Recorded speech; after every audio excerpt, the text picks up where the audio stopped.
காலத்தில் பார்த்தீங்கன்னா வந்து 15-20 வருஷத்துக்கு முன்னாடி டெங்கு வந்து ஒரு சீசனாக தான் வந்துட்டு இருக்கும். அதாவது ஒரு மழைக்கு அப்புறம் ஒரு 2 மாதம் இருக்கும்.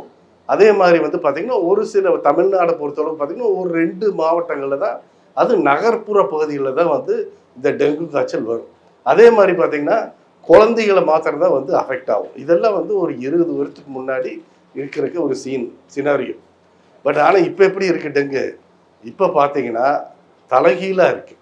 அதாவது இது வருடம் முழுவதும் வந்து ஒரு பெரினியல் இன்ஃபெக்ஷன் சொல்லுவோம். வருடம் முழுவதும் இந்த டெங்கு காய்ச்சல் இருக்குது. அதே மாதிரி பார்த்தீங்கன்னா எல்லா ஏஜ் குரூப்லையும் அஃபெக்ட் ஆகுது. இது நகர்ப்புறம் மாத்திரம் இல்லாமல் ஊரக பகுதியில் தான் இப்போ அதிகமாக இருக்குது. ஸோ அந்த அளவுக்கு வந்து இந்த 20 வருஷத்தில் பார்த்தீங்கன்னா இந்த டெங்கு வந்து அதோட கேரக்டரிஸ்டிக்ஸ் வந்து அப்படியே மாறி போச்சு. பட் இது பார்த்தீங்கன்னா மற்ற கொசுக்கள்லேருந்து ஒரு இன்டெலிஜென்ட்டான ஒரு மொஸ்கிட்டோ இல்லைங்களா? எல்லாத்துக்குமே தெரியும். இது வந்து நல்ல தண்ணீரில் தான் வளரும் இல்லையா? இது வந்து பகல் நேரத்தில் தான் கடிக்கும். வீட்டுக்குள்ளே தான் வந்து இருட்டான இடத்துல நிழலான இடத்துல இது ரெஸ்டிங் ஆகிட்டு இருக்கும் இல்லையா? ஸோ இது வளர்கிறதுக்கு வந்து ஏதோ மிகப்பெரிய நிறைய தண்ணியெல்லாம் தேவை கிடையாது. ஜஸ்ட் ஒரு 5 ml தண்ணி இருந்தால் போதும். அதில் முட்டை போட்டு அதில் வளர்ந்துடும். பொதுமக்களுக்கு எடுத்து சொல்கிறது என்னென்னா, காய்ச்சல்னா அலட்சியமாக இருக்கக்கூடாது.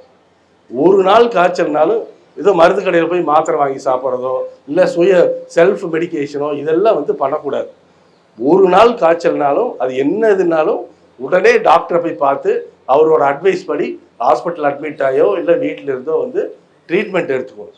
அந்த மாதிரி பண்ணால் தான் டெங்கு காம்ப்ளிகேஷன்ஸ் வராது. அதுக்கப்புறம் பார்த்தீங்கன்னா இறப்புகளையும் தவிர்த்தரலாம். கவர்மெண்ட்டோ இல்லை கவர்மெண்ட்டில் உள்ள ஒரு டிபார்ட்மெண்ட்டோ டெங்குவே ஒழிக்க முடியாது. So you need every one support including public. இது இருந்தால் மட்டும்தான் பண்ண முடியும். That's why we call it as an integrated approach to dengue control or vector control. இது எல்லாம் பண்ண முடியும். இதுக்கான வசதிகள் இருக்குது. பொதுமக்களுக்கான அந்த அவேர்னஸும் கொடுங்க. ப்ளஸ் அதுக்குண்டான ஸ்டெப்ஸ் நீங்களும் எடுத்துக்கோங்க. இன்றைக்கி இந்த கைட்லைன்ஸ் ப்ரிப்பேர் பண்ணது ஃபீல்ட் லெவல் ஸ்டாஃபுக்கு நல்ல யூஸ்ஃபுல்லாக இருக்கும்.